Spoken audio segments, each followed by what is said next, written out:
Assalamualaikum warahmatullahi wabarakatuh. Saya Herlina Zana Hernawan dari Prodi Ilmu Pemerintahan kelas 1E. Saya akan membuat tugas video dasar-dasar ilmu pemerintahan. Pertama itu ada jelaskan kronologi terbentuknya ilmu pemerintahan. Pada awal abad ke-19, ilmu pemerintahan mulai terbentuk sebagai disiplin ilmu terpisah. Pada periode ini, pemikir seperti Woodrow Wilson mulai menekankan pentingnya studi tentang pemerintahan sebagai ilmu yang mandiri. Yang kedua, pada awal ke-20, ilmu pemerintahan semakin berkembang dengan pendirian departemen-departemen pemerintahan di berbagai universitas.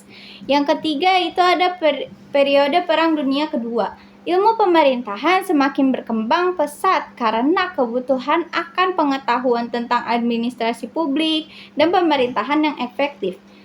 Terus yang keempat, pada pasca Perang Dunia Kedua, ilmu pemerintahan semakin diverifikasi dengan munculnya subdisiplin seperti administrasi publik, kebijakan publik, dan hubungan internasional. Pada abad ke-21, ilmu pemerintahan terus berkembang seiring dengan kompleksitas tentang kelola pemerintahan di tingkat lokal, internasional, dan nasional.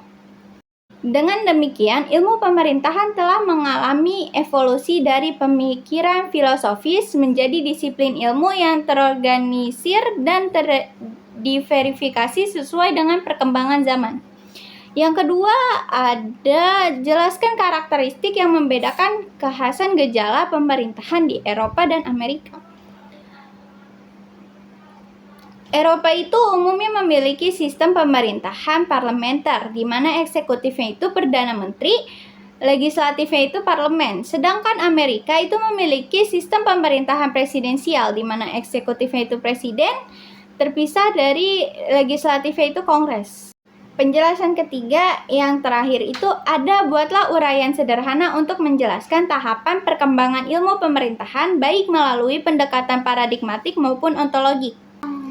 Yang pertama itu ada pendekatan paradigmatik. Tahapannya itu ada 3, yaitu tahap klasik modern, dan tahap modern. Yang pertama itu ada tahap klasik. Tahap klasik itu fokus pada pemahaman teori-teori politik klasik seperti teori negara dan kekuasaan. Kalau tahap klasik modern berkembang dengan memperhatikan aspek administrasi dan birokrasi dalam pemerintahan. Yang terakhir ada tahap modern. Tahap modern itu memperluas cakupan studi dengan memasukkan aspek sosial, ekonomi, dan hukum dalam analisis pemerintahan. Terus selanjutnya ada pendekatan ontologis. Pendekatan ontologis ini ada 3 tahap, yaitu tahap deskriptif, tahap normatif, dan tahap kritis.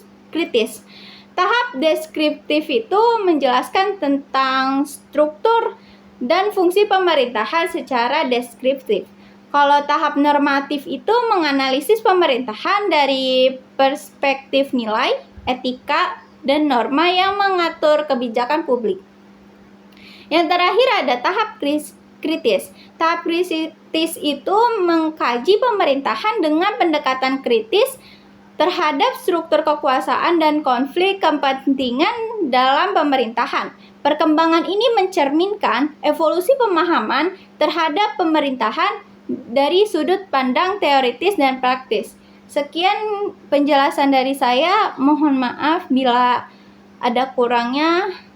Wassalamualaikum warahmatullahi wabarakatuh.